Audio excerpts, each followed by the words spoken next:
let's go insert and scroll down,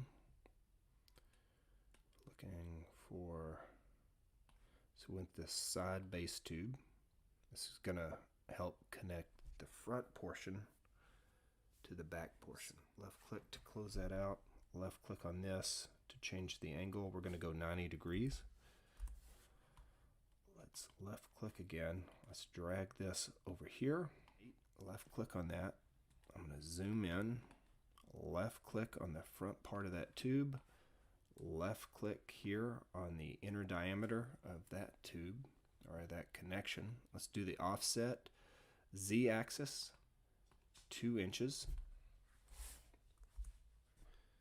Perfect. Let's close that out. Let's go insert.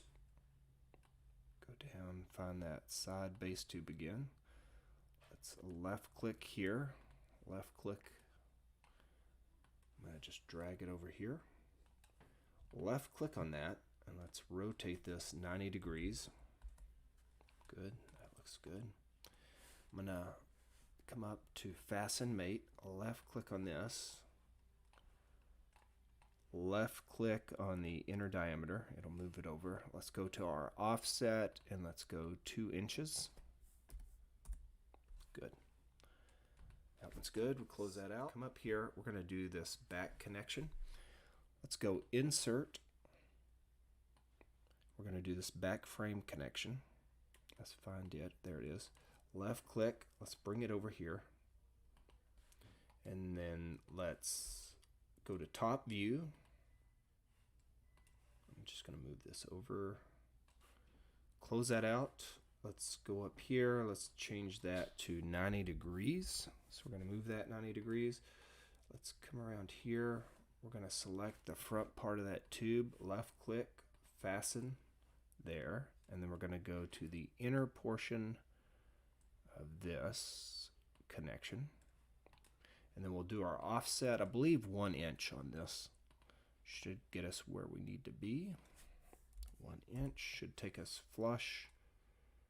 Close that out. Let's go insert. Scroll down. Let's find our base tube connection. Let's get close to where we're going to go. Let's go close that out by left clicking. Come up here, left click. Let's rotate. Let's go 90 degrees. Move that. It doesn't have to be exact. I'm just going to move it back so that we can get to that front outer diameter of the tube. I'm going to zoom in. Left click on that fastener. Left click here. Left click inner diameter. Go to offset. Let's do the Z-axis to 1 inch like we did the other one. Close that out and then we'll zoom out. We're going to place this connection, the next connection down here. Let's go insert.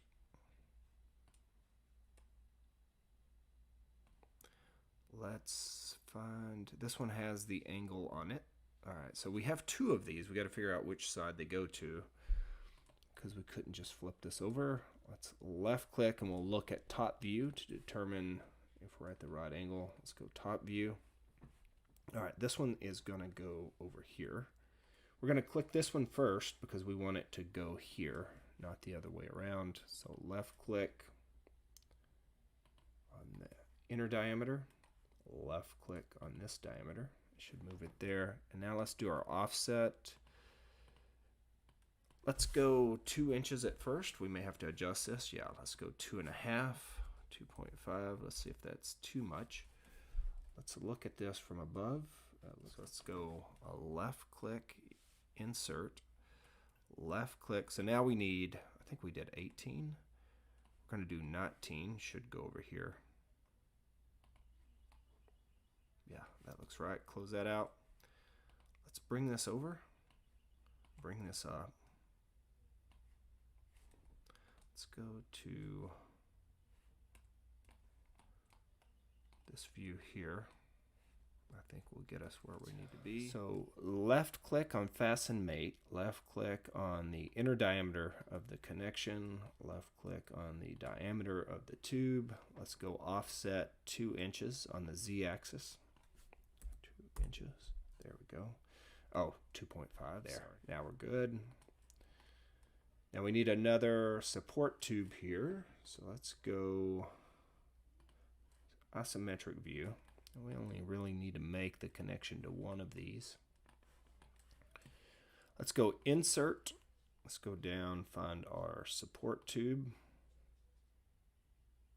There it is. Insert, place it right around here. Let's go 90 degrees.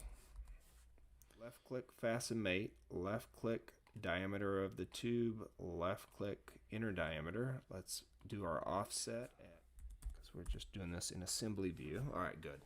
2.65. Let's go back just so we can get some practice at this. And let's change the angle of that. And we can also change the length of this tube. And then we'll do our offset to bring it. Let's go to Part Studio. Let's go back in to that part. Back frame tube. Let's click on that. Let's go back to our sketch here. That's going to have our angle that we're looking for. Let's go to front view. And let's open that angle up. Let's make it a little bit larger. So let's go 168 and see what that does. All right, that looks better. Let's change the length of that too while we're in here. Let's go 3.5 inches here. And let's... You got to close it out before you go back to assembly view, and now we should be able to look at those changes. Let's delete these again. So it should not have changed that. And it may be because we have it in a different orientation in Part Studio, and so it went back to its original orientation that it would have been inserted in. But this will be a quick fix. Delete this support tube in order to move these out, and then I had to reinsert the back frame tubes. So I'm going to turn off those fastener mates. We're going to repeat inserting that support tube. So let's go back. We'll find our support tube. Let's paste it here. Let's close that out. Let's go over. Let's change that 90 degrees. And then we'll take that segment and we will fasten it back to where we had it.